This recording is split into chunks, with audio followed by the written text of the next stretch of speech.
संतु ने हमारे राज्य के आक्रमण की बनाई वह अपनी विशाल सेना शहीद करने के 2 दिन मार गई। यह सुनकर अमृत परेशान हुआ, बोला युद्ध से तो हजारों सैनिक मारे जाएंगे और मासूम प्रजा बर्बाद हो जाएगी।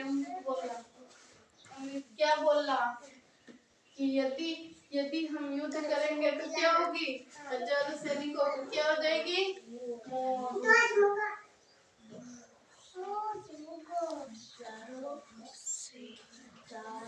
सैनिकों की क्या हो जाएगी,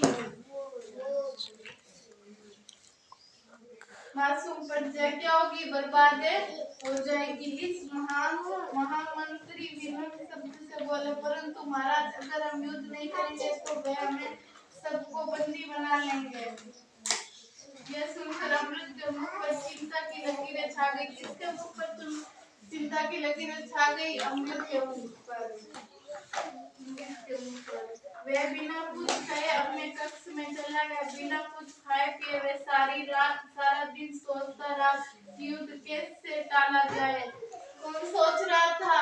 अमृत सोच रहा था अमृत कैसे टाला जाए। कुछ सुबह की पहली किरण के साथ बगीचे में चला गया। कौन बगीचे में चला गया? अमृत सुबह की पहली किरण के साथ। रंग बिरंगे फूलों से लगे हुए वृक्ष देखकर उसके मन में एक विचार आ गया। उसने तुरंत महामंत्री को बुलाकर अपनी योजना समझाई। महामंत्री का चेहरा भी अमृत के साथ खुशी से खिल उठा। इसके बाद राजा आराम से सोने चले गए। शाम के समय राजा संतोष ने राजा की सीमा में अपने हजारों सैनिकों को प्रवेश किया और नगर की खूबसूरती को देखकर वे अचंभित रह गए।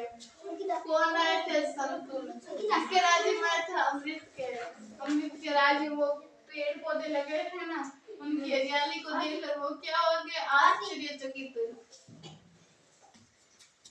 आश्चर्यचकित का मतलब क्या होता है?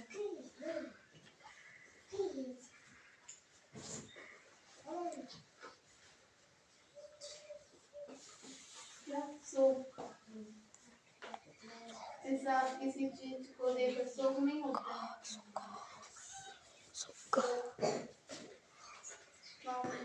नगर की खूबसूरती को देखकर वे अचंभित रह गए। चारों तरफ हरे भरे पेड़ हवा के साथ साथ झूम रहे थे। मोगरा, बोला, चमेली की कालियां चटक रही थी और चारों ओर भीनी भीनी सुगंध आ रही थी।